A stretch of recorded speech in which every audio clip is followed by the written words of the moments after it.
আসসালামু আলাইকুম everyone, welcome back to my channel মিষ্টি ফুড বাই লিপি। চলে আসলাম দারুণ সুস্বাদু একটা মালাই শাহি জর্দা রেসিপি নিয়ে। আসছে কোরবানিতে অবশ্যই কিন্তু এটা ট্রাই করবেন। এটা একেবারে ইজি ওয়েতে তৈরি করে দেখাবো, খুবই পারফেক্ট একটা শাহি মালাই জর্দা। আশা করছি রেসিপি ভালো লাগবে। ভালো লেগে থাকলে চ্যানেলটা সাবস্ক্রাইব করতে কিন্তু ভুলবেন না, আর পাশে থাকা বেল বাটনটিতে ক্লিক করতেও কিন্তু ভুলবেন না। আমি এখানে নিয়ে নিচ্ছি চিনি গুঁড়া পোলাওয়ের চাল। চাইলে আপনারা এখানে বাসমতি চালটা ব্যবহার করতে পারেন। আমি এখানে 2 কাপ পরিমাণে চিনি গুঁড়া পোলাওয়ের চাল নিয়েছি। এটাকে ভালো করে ধুয়ে এর যে সাদা পানিটা আছে সেটাকে আমি ভালো করে কচলিয়ে কচলিয়ে ধুয়ে পুরো একটা ক্লিয়ার পানি বের করে ফেলবো। আর এটা কিন্তু অবশ্যই করবেন, তাহলে কিন্তু আপনার জর্দাটা খুব বেশ ঝরঝরে হবে। আর তা না হলে এই সাদা পানিটা যদি আপনারা না বের করেন তাহলে আপনার জর্দাটা কিন্তু আঠা আঠা হয়ে যাবে বা আঠালো ভাব হয়ে যাবে। তো এখন এটাকে ভিজিয়ে রেখে দেবো আমি প্রায় 10 মিনিটের জন্য। তো এখন একটা হাঁড়িতে আমি আগে থাকতেই পানি গরম করে রেখেছিলাম বা গরম দিয়ে দিয়েছি। তো ওই পানিটা যখন গরম হয়ে আসবে এর মধ্যে আমি 1 চামচ পরিমাণ জর্দা রং দিয়ে দেব। এরপরে পানিটা যখন ফুটে আসবে আগে থাকতে ভিজিয়ে রাখা সেই পোলাওয়ের চালগুলোকে আমি এর মধ্যে দিয়ে দেব। তো এই চালগুলোকে আমি সেদ্ধ করব প্রায় 70%-এর মতো, বা এর ভেতরে যে একটা সাদা সাদা অংশ আছে সেটা দেখা পর্যন্ত আমি এটাকে সেদ্ধ করব প্রায় 3 থেকে 4 মিনিটের মতো। তো বেশি কুক করতে যাবেন না, তাহলে কিন্তু একেবারে আপনার জর্দাটা একেবারে নরম হয়ে যাবে। তো চালটা কিন্তু আমার এখানে সেদ্ধ হয়ে গেছে অলরেডি। তো এখন এটাকে আমি একটুখানি ড্রেন করে নেব একটা চালনির মধ্যে করে। আর এটাকে যখন আমি চালনির মধ্যে ছেঁকে নেব তখন কিন্তু পরবর্তীতে আর এই চালটা ধোয়া লাগবে না। একটু ছড়িয়ে ছড়িয়ে দেবেন যাতে করে এটা পুরোপুরি কুক না হয়ে যায়। তো চলে আসছি মূল রান্নায়। তো এখন আমি একটা হাঁড়ির মধ্যে নিয়ে নিচ্ছি 2 কাপ পরিমাণ চালের জন্য 2 কাপ পরিমাণ চিনি, আর দিয়ে দিচ্ছি এখানে 2টা তেজপাতা। আমি কিন্তু এখনও চুলা অন করিনি। দিয়ে দিচ্ছি 2 টুকরো দারচিনি, 4-5টা এলাচের মতো, আর দিয়ে দিচ্ছি 4-5টা লং। এখানে লং বা লবঙ্গের পরিমাণটা একটু বেশি দেবেন।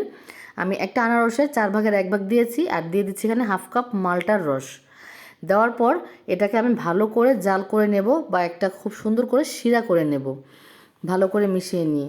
তো আপনাদের চাল যদি একটুখানি শক্ত শক্ত থাকে তাহলে সেই পর্যায়ে আপনারা এখানে 1/2 কাপের মতো দুধও অ্যাড করতে পারেন। দিয়ে দিচ্ছি এখানে স্বাদ মতো লবণ।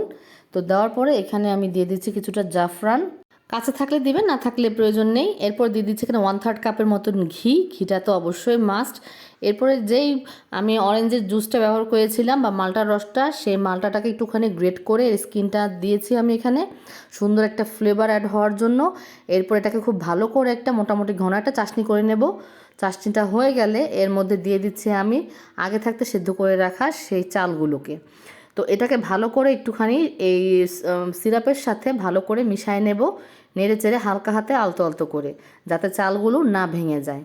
তো এটা থেকে এখনই খুব সুন্দর একটা ফ্লেভার অ্যাড হচ্ছে, অরেঞ্জের একটা অরেঞ্জি ফ্লেভার।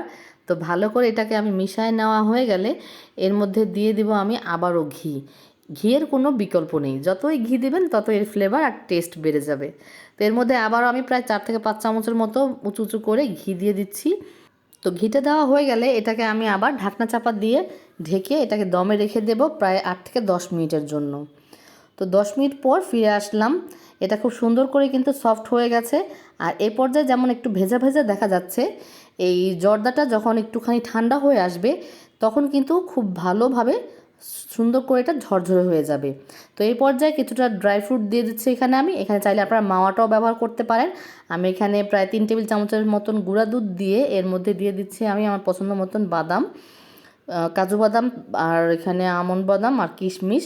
তো দিয়ে দিচ্ছি এটাকে আবারও এর উপরটাতে ছড়াই দিয়ে হালকা একটু নাড়াচাড়া করে দিয়ে আবারও সামান্য ঘি দিয়ে এটাকে আমি হালকা দমে রেখে দেব।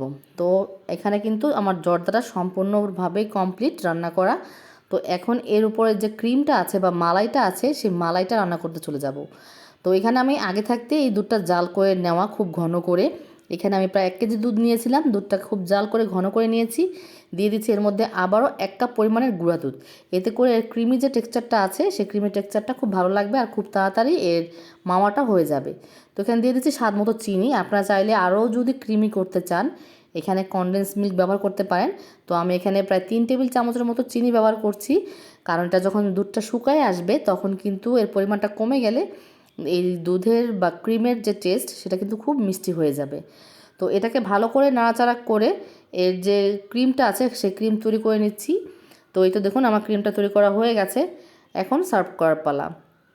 আমি আগেই বাটির মধ্যে আমি জর্দাগুলোকে তুলে নিয়েছি, এরপরে এই উপরটাতে যে মালাইটা তৈরি করেছি সেই মালাইটা দিয়ে দিচ্ছি।